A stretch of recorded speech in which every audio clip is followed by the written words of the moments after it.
పితా పుత్ర పవిత్ర ఆత్మ నామమున ఆమేన్. క్రీస్తునాథునందలి ప్రియ దైవబిడ్లారా, 16వ సామాన్య ఆదివార వాక్య ధ్యానాంశానికి అందరిని కూడా యేసుక్రీస్తు నామములో ప్రేమతో ఆహ్వానిస్తూ ఉన్నాం. సొలొమోను జ్ఞాన గ్రంథము 12వ అధ్యాయము 13, 16 నుంచి 19 వాక్యములు, రోమిలకు రాసిన లేఖ 8వ అధ్యాయము 26, 27 వాక్యములు, మత్తయి సువార్త 13, 24 మొదలుకొని 43 వచనం వరకు. ప్రియ దైవబిడ్లారా, ఈనాటి 3 పట్టణాలు మనకు బోధించే సందేశమేమనగా, మన యొక్క జీవిత విధానంలో అనేక రకాలైన అనుమానాల చేత మనం జీవిస్తూ ఉన్నాం. కాబట్టి అటువంటి అనుమానాలను తీర్చడానికి ఈనాటి 3 పట్టణాలు కూడా మనందరికీ సహకరిస్తూ ఉన్నాయి. మొట్టమొదటిగా ఈ పట్టణాల సారాంశాన్ని ఒకసారి ధ్యానించుకున్నట్లయితే, మన యొక్క జీవిత విధానంలో మనకుండే శత్రువు సైతాను అని. ఆ యొక్క శత్రువు ఆ యొక్క పొలంలో ఏ విధముగా అయితే కలుపు గింజలు చల్లి ఉన్నాడో, మన జీవితాల్లో కూడా మనల్ని నాశనం చేయడానికి అదే విధముగా వస్తూ ఉన్నాడు. ఏ విధంగా వస్తూ ఉన్నారయ్యా అంటే, మొదటిగా మన ఇంట్లో నుంచే వస్తూ ఉంటారు. అది మన పవిత్ర గ్రంథంలో ఆది కాండము 4వ అధ్యాయము 7వ వాక్యంలో కయీను తన యొక్క తమ్ముడైన హేబెలుని చంపడం. అక్కడ అన్నాదమ్ముల మధ్య శత్రుత్వం మొదలైంది.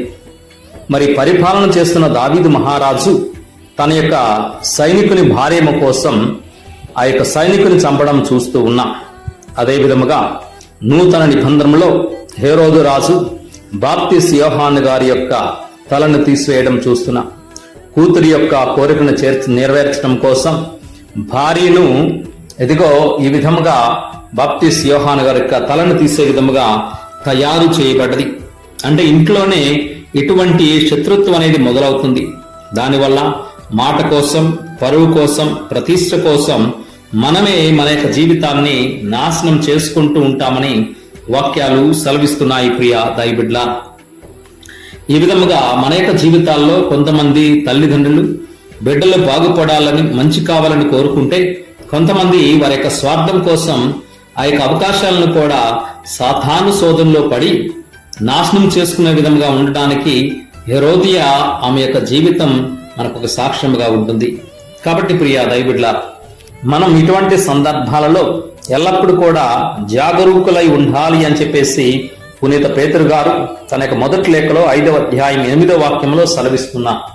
మన శత్రువైన సైతానుడు గర్జించు సింహం వల్లే తన వశం చేసుకోవడానికి ఎల్లప్పుడూ కూడా సిద్ధంగా ఉన్నారు. కాబట్టి జాగ్రత్త ఉండి మన యొక్క జీవితాన్ని సరిదిద్దుకోమని దేవాదేవుడు పునీత పేతురు గారి యొక్క మాటల ద్వారా గుర్తు చేస్తున్నాడు. ఈ విధముగా చెప్పుకుంటూ పోతే, అటువంటి అవకాశాలని సద్వినియోగం చేసుకునే వాళ్ళు కొంతమంది అయితే, దానిని దుర్వినియోగం చేసుకునే వాళ్ళు మరికొంతమంది. ఎందుకంటే ఈ యొక్క సువార్త పట్టణాలలో జూదా ఇస్కారియోతు ఇదిగో క్రీస్తు భగవంతుని తనతో ఉండి తన యొక్క అద్భుత కార్యాలను చూసి 30 వెండి నాణ్యాలకు అమ్మాడు. చివరికి తప్పని తెలుసుకున్నప్పుడు పశ్చాత్తాపడక తన యొక్క జీవితాన్ని నాశనం చేసుకున్నారు. పేతురు గారు సహితము తన ప్రాణాన్ని రక్షించుకోవడం కోసం క్రీస్తు భగవంతుడు ఎవరో నాకు తెలియదని 3 సార్లు బొంకాడు. ఈ విధముగా మనతో ఉన్న వాళ్ళే, మన మధ్యలో ఉన్న వాళ్ళే మనకి శత్రువులుగా తయారవుతారు. కానీ చివరికి పశ్చాత్తాపడి దేవునికి ప్రియమైన శిష్యుడిగా తయారయ్యాడు. కాబట్టి ప్రియ దైవబిడ్ల, మన జీవిత విధానంలో మన యొక్క తోబుట్టువులు, మన కట్టుకున్న ఆ యొక్క భార్య భర్తలు, మరి మనకి జన్మించిన బిడ్డలు, మన యొక్క స్నేహితులు, బంధుమిత్రులు అనేక రకాలుగా మనకి శత్రువులుగా తయారవుతూ ఉంటారు. ఇరుగు పొరుగు వారు సైతం మనకి శత్రువులుగా తయారవుతారు. మనకుండే పదవి ఆ యొక్క జీవిత విధానంలో మన శత్రుత్వాన్ని తీసుకొని వస్తుంది. కాబట్టి ప్రియ దైవబిడ్ల, మనం రకరకాలైన శోధనలో పడిపోతూ ఉంటాం. ఏ రకంగా అంటే, స్త్రీల ద్వారా, మరి మన యొక్క బిడ్డల ద్వారా, మరి డబ్బు ద్వారా, శారీరక సుఖాన్ని ద్వారా, మన యొక్క జీవిత విధానంలో మనకు దగ్గర ఉన్న ప్రతి ఒక్కరి ద్వారా ఇటువంటి జరుగుతూ ఉంటాయని పవిత్ర గ్రంథం సెలవిస్తుంది. ప్రియ సహోదరి సహోదరులా, మనందరికీ తెలుసు, సంసోను గారి యొక్క జీవితం చాలా బలవంతుడు. కానీ చివరికి ఒక స్త్రీ వ్యామోహంలో పడి ఇదిగో తన యొక్క బలాన్ని కోల్పోతాడు. మరి పాత నిబంధనలో ఆ యొక్క యోసేపు గారు చూడండి, రాజు యొక్క భార్య అతన్ని బలవంతం చేసినా సరే, ఇదిగో నేను నీతిగా ఉండాలి, న్యాయంగా ఉండాలని పరిగెత్తుకొని పోయాడు. చేయలేని తప్పుకి ఆ యొక్క చెరసాలలో శిక్షను అనుభవించడానికి కూడా సిద్ధపడ్డాడు. అంటే అవకాశం ఉన్నప్పుడు మనం తప్పుని తప్పుగా చూడాలి, తప్పు నుంచి తప్పించుకోవడానికి ప్రయత్నాలు చేయాలి తప్ప, అవకాశం ఉంది కదా అని చెప్పేసి ఆ తప్పులో పడిపోయి మన యొక్క జీవితాన్ని నాశనం చేసుకోవద్దు అని ప్రభువైన దేవాదేవుడు గుర్తు చేస్తూ ఉన్నా. ఈ విధముగా చెప్పుకుంటూ పోతే యోనా తన యొక్క జీవిత విధానంలో ప్రాణ భయం కోసం ఇదిగో అక్కడికి వెళ్లి దైవ కార్యాల గురించి చెప్తే వాళ్ళు చంపేస్తారేమని చెప్పేసి పారిపోతూ ఉంటారు. మరి యోబు గారి యొక్క జీవితం, తన యొక్క భార్య సహితం అంటుంది, ఇదిగో ఇప్పటికైనా నీ యొక్క దేవుణ్ణి ద్వేషించు, ఇప్పటికైనా ఆ దేవుణ్ణి కాదనుకుని ఇక మరణం పాలు కావని చెప్పేసి అంటే అతడు అంటారు, అన్ని మంచి ఇచ్చినప్పుడు సంతోషించావే, ఇదిగో ఈ యొక్క చెడు ఇచ్చినప్పుడు కూడా సంతోషించలేవా, అన్ని అతడే ఇచ్చాడు, అన్ని తీసుకున్నాడు అన్న విధముగా యోబు గారు తన యొక్క మాటల్లో మనకి గుర్తు చేస్తున్నారు. ప్రియ సహోదరి సహోదరులారా, కాబట్టి ఈ వాక్యాల ద్వారా సైతాను నుండి మనందరం రక్షించుకోవడానికి ప్రభువైన దేవాదేవుడు అనేక రకాలైన అవకాశాలు ఇస్తూ ఉన్నారు. కాబట్టి ప్రియ దైవబిడ్డలారా, ఈ లోకంలో మనల్ని శోధించే వాళ్ళు అనేక రకాలుగా ఉంటారు. అది డబ్బు కావచ్చు, పదవి కావచ్చు, మన యొక్క భార్య కావచ్చు, బిడ్డలు కావచ్చు, స్నేహితులు కావచ్చు, తోబుట్టులు కావచ్చు, మరి ఇతరులు ఎవరైనా కావచ్చు. అటువంటి వారి నుంచి మనం జాగ్రత్తగా ఉండాలి, జాగరూకులై ఉండాలి, సిద్ధపడి ఉండాలని ప్రభువైన దేవాదేవుడు సెలవిస్తున్నారు. ఎందుకంటే యోహాను సువార్త 10:9 దొంగవాడు దొంగిలించుటకు, హత్య చేయుటకు, నాశనం చేయుటకు మాత్రమే వస్తాడని. కాబట్టి ఆ విధముగా దొంగిలించేవాడు మన యొక్క శత్రువు సాతానుడు. కాబట్టి అటువంటి వారికి అవకాశం ఇవ్వకుండా ఉండడానికి ప్రయత్నాలు చేయాలి. ఎందుకంటే ప్రభువైన దేవాదేవుడు సెలవిస్తున్నారు, ఆ యొక్క సాతానును క్రీస్తు భగవంతుని శోధించినప్పుడు నీ యొక్క ప్రభువైన దేవాదేవుని శోధింపరాదు, అతను మాత్రమే ఆరాధించమని చెప్పేసి నోరు మూయిస్తా. ఆ విధంగా నోరు మూయించే విధంగా మనం ఉండాలి అని చెప్పేసి వాక్యం సెలవిస్తుంది.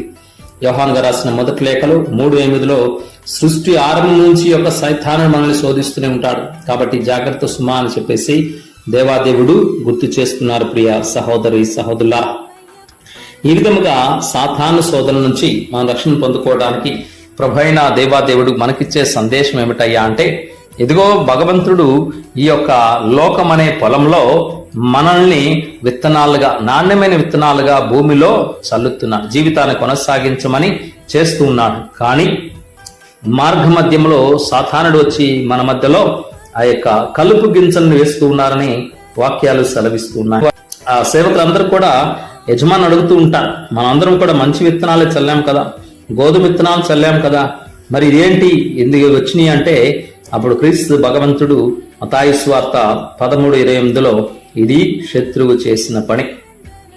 సరే మేము వెళ్ళి వాటిని తీసివేయొచ్చా అంటే, లేదు లేదు, ఆ యొక్క కలుపుకు బదులుగా మంచి వాటిని కూడా మీరు తీసేస్తారేమో, అలాగ రెండింటిని పెరగండి. అందువల్ల దుష్టులు కూడా మన కళ్ళ ముందే పెరుగుతారు, మనకంటే త్వరగా పెరుగుతారు, మనకంటే ఆనందంగా పెరుగుతారు, కానీ అవి శాశ్వతమైన జీవితం కాదు అని దేవాదేవుడు గుర్తు చేస్తున్నారు. ప్రియ సహోదరి సహోదరులారా, సమయం వచ్చినప్పుడు ప్రభువైన దేవాదేవుడు ఆ యొక్క కలుపు గింజల లాంటి వారందరూ కూడా పెరికి వేస్తూ మనందరినీ దేవుని యొక్క రాజ్యంలోనికి, గిడ్డంగులోనికి తీసుకువెళ్తాడని దేవాదేవుడు చివరి తీర్పు గురించి తెలియజేస్తున్నారు. కాబట్టి మన చుట్టుపక్కల వాళ్ళందరూ బాగానే ఉన్నారే, నేను భక్తిగా ఉన్నాను, ప్రార్థన చేస్తూ ఉంటాను, నా కుటుంబం బాగుంది, నేను ఎన్ని చేసిన నాకే ఈ బాధలు కష్టాలు అని చెప్పేసి బాధపడ అవసరం లేదు. ఎందుకంటే మనం బాగుగా ఉండడానికి ప్రభువైన దేవాదేవుడు మనందరినీ సక్రమంగా పెంచడానికి అనేక రకాలుగా తీర్చిదిద్దుతా. కొంచెం నొప్పిగా ఉన్నప్పటికీ మనం నాణ్యమైన ఫలితాన్ని ఇవ్వడానికి ఆ విధంగా దేవాదేవుడే తయారు చేస్తాడు. కలుపు మొక్కలు మాత్రం వాటిని ఏమి చేయకుండా పెరుగుతాయి, చివరికి అగ్నిలో పారవేయబడతాయి. దేవదూతలు వచ్చి ఈ విధముగా ఆ చివరి సందర్భాల్లో చేస్తారని చెప్పేసి భగవంతుడే మనకి సెలవిస్తున్నారు. కాబట్టి మన చుట్టుపక్కల ఉన్న చెడ్డవారి గురించి ఈర్ష్య పడుతూ మనల్ని మనం నిందించుకో అవసరం లేదు. వాళ్ళ జీవితాలు బాగున్నాయి, నా జీవితం బాగలేదని చెప్పేసి అనవసరమైన ఆలోచన ఉండవసరం లేదు. ఎందుకంటే నా జీవితంలో కూడా చాలా సందర్భాల్లో ఎటువంటి ఆ యొక్క సందేహం ఉండేది, అరే నేను బాగానే పనిచేస్తున్నాను, బాగానే నా జీవితాన్ని కొనసాగిస్తున్నాను, మరి నాకంటే అవతలే బాగున్నారే, వాళ్ళే సంతోషంగా ఉన్నారే, నాదేంటి ఈ జీవితం అని చెప్పేసి చాలా సందర్భంలో వేసుకున్న ప్రశ్నలు. వాటన్నిటికీ దేవాదేవుడి నాటి సువార్త పట్టణం ద్వారా సాక్ష్యం ఇస్తున్నారు. ప్రియ సహోదరి సహోదరుల వాక్యానుసారం మనం వీటన్నిటిని కూడా అధిగమించాలి అంటే, వీటిపై మన విజయాన్ని సాధించాలంటే ప్రభైన దేవాదేవుడిచ్చే సందేశం ఏమిటయ్యా అంటే, భగవంతుడు మనకిచ్చే తన యొక్క వాక్యానుసారం జీవించమని మనతో పలకడం. కాబట్టి ప్రియ దైవబిడ్డారా, వాక్యానుసారం జీవించడానికి ప్రయత్నం చేయాలి. ఎందుకంటే దేవాదేవుడు సెలవిస్తున్నారు, మన యొక్క జీవిత విధానంలో మనం మన యొక్క జీవిత విధానం మీద ఎల్లప్పుడూ కూడా పోరాటం సాగించాలి అంట. ఎఫెసీయులకు రాసిన లేఖలో 6వ అధ్యాయము 11-12 వాక్యాలు ఈ విధముగా సెలవిస్తున్నాయి. ఎఫెసీయులకు రాసిన లేఖ 6వ అధ్యాయము 11-12 వాక్యాలు. సైతాన్ని మనం జయించాలి అంటే సర్వాంగ కవచాన్ని ధరించాలి అంటున్నా. ఏలైనా మనము పోరాడినది రక్త మాంసము నుండి శరీర ధారలతో కాదు, ప్రధానులతో, అధికారులతో, యుగపు అంధకార శక్తులతో, ఆకాశమందలి దురాత్మలతో మనం పోరాటం చేయించున్నామని దేవాదేవుడు సెలవిస్తున్నా. ఈ యొక్క సాతానుపై, తన యొక్క క్రియలపై, దుష్ట ప్రజలపై మనం విజయాన్ని పొందుకోవాలంటే దేవుడిచ్చిన సర్వాంగ కవచాన్ని మనము ఎల్లప్పుడూ ధరించాలి. వాక్యం అనే సర్వాంగ కవచం. మరి దేవుడిచ్చే తన యొక్క శరీర రక్తాలు, దేవుడిచ్చే మనకిచ్చిన తన యొక్క వాక్కు ఎల్లప్పుడు కూడా 2 అంచుల ఖడ్గం కంటే పొదునైనది, శక్తివంతమైనది. మాటల ద్వారా స్వస్థపరిచిన గొప్ప దేవుడు, మాటల ద్వారా సృష్టిని నెరవేర్చిన గొప్ప దేవుడు, మాటల ద్వారా సృష్టిని నడిపిస్తున్న గొప్ప దేవుడు, మాటల ద్వారా ఈ లోక జీవకోటి నడిపిస్తున్న దేవాదేవుడు నిన్ను నన్ను కూడా నడిపిస్తాడని చెప్పేసి వాక్యాలు సెలవిస్తున్నాయి. ప్రియ సహోదరి సహోదరుల, దేవుడు ప్రసాదించిన సర్వాంగ కవచంతో సాతానుని అనగదొక్కి విజయవంతులుగా ఉండి ఎదుగో మన యొక్క జీవిత విధానంలో ఎల్లప్పుడూ దేవాదేవునికి ప్రియమైన బిడ్డలుగా, సాక్షులుగా ఉండడానికి ప్రయత్నాలు చేద్దాం. ప్రభువైన దేవాదేవుడు మనందరినీ వాక్యాల ద్వారా ఆశీర్వదించాలని రీతివాయిక సర్వేశ్వరుని మనస్ఫూర్తిగా వేడుకుందాం. ప్రభు మీతో నుందురుగాక, మీ ఆత్మతోను ముందురుగాక. సర్వశక్తి గల సర్వేశ్వరుడు పితాపుత్ర పవిత్రాత్మ దేవుడు ఈ యొక్క వాక్యాల ద్వారా మనందరినీ ఎల్లకాలం ఆశీర్వదించి వాక్యాన్ని ఉన్న ప్రతి బిడ్డను కూడా దయతో దీవించుదురుగాక. Amen. Praise the lord. Hallelujah, hallelujah, hallelujah.